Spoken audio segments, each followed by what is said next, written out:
പണ്ട് കാലത്ത് ഈ കോഴിക്കോട് പോർച്ചുഗീസുകാർ വന്നു. കാപ്പാടാണല്ലോ വാസ്കോഡ ഗാമയൊക്കെ വരുന്നത്. അപ്പോൾ അന്ന് തൊട്ട് അവർ ഈ സുഗന്ധവ്യഞ്ജനത്തിൻ്റെ സാധനങ്ങൾ കയറ്റുമതി ചെയ്ത് കൊണ്ടുപോയി.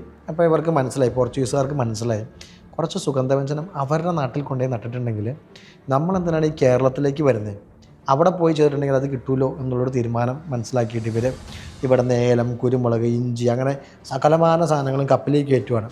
കപ്പലിൽ കയറ്റിക്കൊണ്ടിരിക്കുമ്പോൾ സാമുദ്രിയുടെ സദസ്സിലേക്ക് ആളുകൾ ഓടി വന്നിട്ട് പറയും, പറങ്കികൾ എല്ലാ സാധനവും കപ്പലിൽ കയറ്റിക്കൊണ്ട് പോവുക, ഇനി ഒരു കച്ചവടം സാമൂതിരിയും പറങ്കിയും തമ്മിൽ ഉണ്ടാവും തോന്നണില്ല, അവരിത് അവിടെയൊക്കെ വിളയിച്ചാൽ ഇനി എന്തിനാണ് അവർ ഇങ്ങോട്ട് വരുന്നത് എന്ന് ചോദിക്കുന്നുണ്ട്.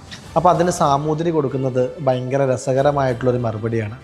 അവർക്ക് നമ്മുടെ ഇഞ്ചിയും കുരുമുളകും ഒക്കെ അല്ലേ കൊണ്ടുപോകാൻ പറ്റുള്ളൂ, നമ്മുടെ ഇടവപ്പാതിയും തുലാവർഷവും കൊണ്ടുപോകാൻ പറ്റുമോ, നമ്മുടെ കാലാവസ്ഥ കൊണ്ടുപോകാൻ പറ്റുമോ, ഇല്ലാത്തടത്തോളം കാലം അതവിടെ വിളയില്ല. ഒരു സംരംഭകൻ്റെ ഒരു ഇക്കോ സിസ്റ്റമുണ്ട്, ഒരു സംരംഭകന് മാത്രം അറിയാവുന്ന ഘടകങ്ങളുണ്ട്, അയാൾ പഠിപ്പിക്കാത്ത കുറേ രഹസ്യങ്ങളുണ്ട്. അപ്പോൾ അതൊക്കെയാണ് ഒരു സംരംഭകൻ്റെ മെറിറ്റ്. ആ മെറിറ്റ് എന്ത് ചെയ്യാൻ പറ്റില്ല, പൊക്കിക്കൊണ്ട് പോകാൻ പറ്റില്ല. അതുകൊണ്ട് പോകുന്നവർ പോകട്ടെ, തുടങ്ങുന്നവർ തുടങ്ങട്ടെ, അതിനെ വളരെ സൗഹൃദപൂർവ്വമായിട്ട് കാണുക. ഞാനൊക്കെ എൻ്റെ അടുത്ത് വന്ന് സഹായം ചോദിച്ചാൽ ചെയ്തു കൊടുക്കാനും തയ്യാറുള്ള ആളാണ്.